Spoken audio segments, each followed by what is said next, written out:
Nesse quadro de hoje, o Dr. Henrique responde duas perguntas que são referentes ao mesmo tema. A primeira é do Luiz de Atalaia. Tem uma área arrendada, mas não produziu bem na última safra de soja. O arrendatário disse que não vai conseguir pagar porque não colheu nada. Como funciona nesse caso, doutor Henrique? Já outra pergunta é do Antônio de Nova Esperança. Tem uma área que arrendo, mas não produziu nada na última safra. Pelo contrário, tive prejuízo. Sou obrigado a pagar a renda? Doutor Henrique responde.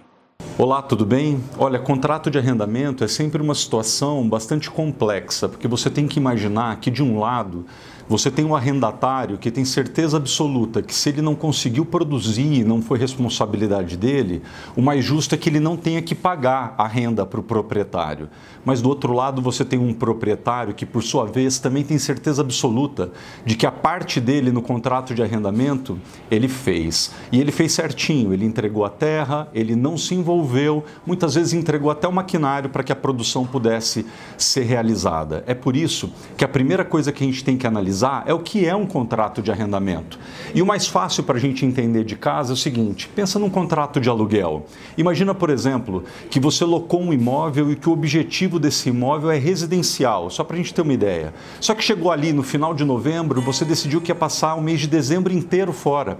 Então o contrato não chegou a atingir o seu objetivo, porque chega no mês de dezembro, você vai para a praia, ou vai ficar com seus parentes, ou vai visitar alguém e passa 30 dias longe. A pergunta é, ainda assim, aquele mês do contrato, você precisa pagar pelo aluguel? E você sabe a resposta. Precisa. Por quê? Porque, embora você não tenha utilizado no propósito dele, que era residencial, o imóvel ficou à sua disposição. E no caso do arrendamento, é muito semelhante.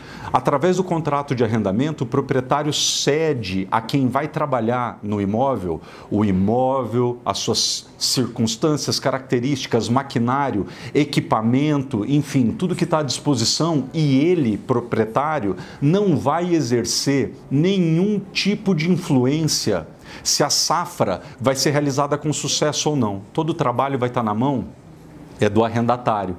É por isso que a primeira pergunta que você deve fazer é o seguinte: se você tinha interesse de dividir o ônus sobre o resultado da safra, será que seu contrato seria um de arrendamento? Será que o mais adequado não seria ter realizado um contrato de parceria rural entre o produtor arrendatário e o produtor proprietário? Aí isso nos leva para um lugar bem claro.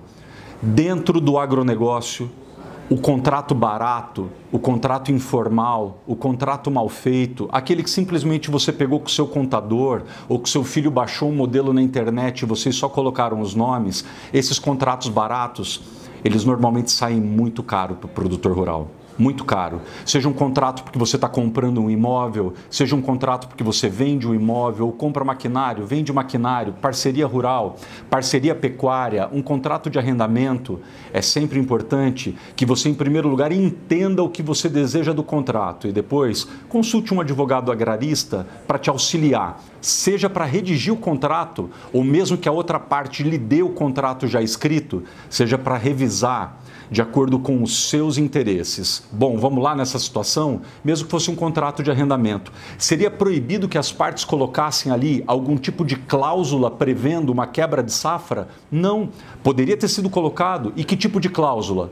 Todo tipo de cláusula. Você poderia, por exemplo, ter previsto no contrato que, em havendo uma quebra de safra, o produtor arrendatário teria que pagar, por exemplo, só uma fração do valor da renda. 10%, 30%, 50%, sem problema nenhum. Poderia colocar que mesmo essa fração poderia ser pago parcelado nos próximos anos. Mas se nada disso foi colocado no contrato, a resposta é bastante clara. O arrendatário tem sim que pagar pela renda e o proprietário tem sim o direito de receber integralmente no valor combinado, na data do vencimento, independente de quebra de safra.